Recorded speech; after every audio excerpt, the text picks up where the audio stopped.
Every time a computer communicates across a network, it sends and receives thousands of tiny packets. The problem is that applications usually show you only the final result, while the packets reveal what actually happened underneath. Wireshark solves this visibility problem by capturing network traffic and presenting individual packets for inspection.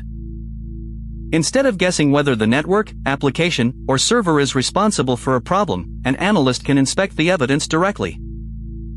This makes Wireshark one of the most useful tools for network troubleshooting, security analysis, and protocol investigation.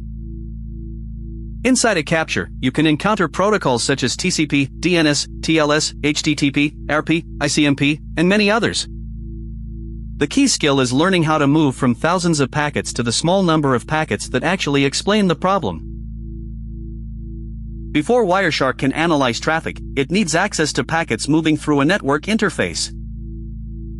A network interface receives frames, and Wireshark uses the operating system capture mechanism to collect those frames for analysis. The captured traffic can then be decoded into protocol layers, addresses, ports, flags, payload information, and timing details. On a switched network, however, your computer does not automatically see every conversation happening between every other device. What you can capture depends on the network architecture, interface configuration, traffic direction, and where the capture point is located. For legitimate troubleshooting or security monitoring, always capture only traffic that you are authorized to inspect. A packet capture becomes useful when you understand how to read the information shown for each packet. Wireshark presents protocol information as layers, allowing you to move from the link layer toward the application layer. For an IP packet, you can inspect the source address, destination address, protocol, packet length, and other header fields. For TCP traffic, one of the first things an analyst may look for is the three-way handshake, SIN, SANSK, and ACK.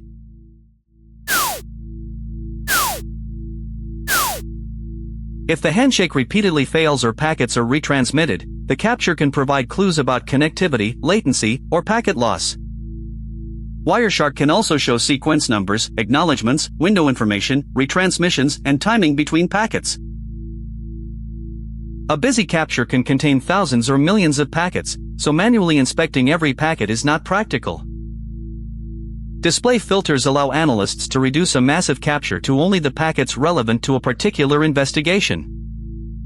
For example, you can filter traffic by an IP address, TCP port, DNS protocol, HTTP requests, or TCP retransmissions. Suppose a user reports that a website is slow. A capture can help determine whether DNS resolution, TCP connection setup, TLS negotiation, server response time, or retransmissions are involved.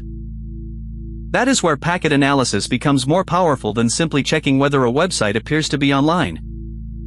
By following the timeline of packets, an analyst can identify where the delay actually occurs instead of assuming the server is always at fault. This workflow is useful for network engineers, SOC analysts, incident responders, application teams, and security professionals. Wireshark is not only a troubleshooting tool, it can also provide valuable evidence during security investigations. During an incident, packet captures can help analysts investigate suspicious connections, unusual protocols, unexpected destinations, and abnormal communication patterns. For example, an analyst might discover an endpoint repeatedly connecting to an unfamiliar external address or communicating over an unexpected port. The important point is that a packet capture is evidence, not automatically proof of malicious activity. Good analysts combine packet evidence with endpoint telemetry, logs, identity information, threat intelligence, and the surrounding business context.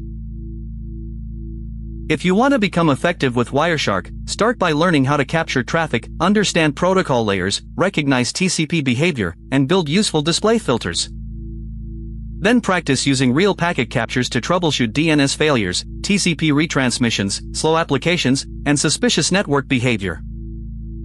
The more packets you analyze, the easier it becomes to recognize normal network behavior and identify the small details that indicate something is wrong. Once you can understand the packets, you can understand what the network is really doing.